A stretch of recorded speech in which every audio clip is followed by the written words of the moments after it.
புதுசாக ஒரு வீடு கட்டி என் பையனால் வாழ முடியலையே அப்படின்னு சொல்லிட்டு எங்கள் மாமியை வந்து அவ்வளோ அலுவலுதாங்க. அந்த வீட்டுக்கு முன்னாடி வாசல் இருந்தோம்னா அவ்வளோ அலுவலுதாங்க.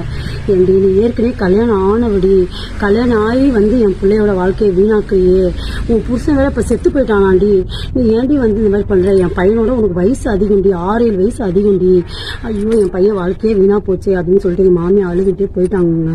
அந்த அம்மாவும் பயங்கரமாக எங்கள் மாமியை திட்டி விட்டாங்க. ரொம்ப கெட்ட வார்த்தையிலே திட்டி விட்டாங்க. எங்கள் மாமியை அழுதுகிட்டே போயிட்டாங்க.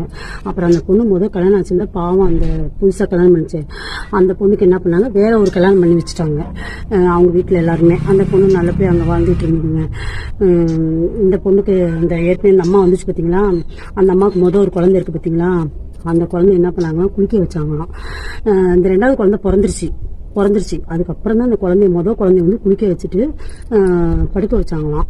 அது என்ன பண்ணிட்டு திடீர்னு செத்து போச்சான். நம்பவே முடியலங்க என்னால், எப்படின்னே தெரியல, செத்து போச்சுன்ட்டாங்க. அப்புறம்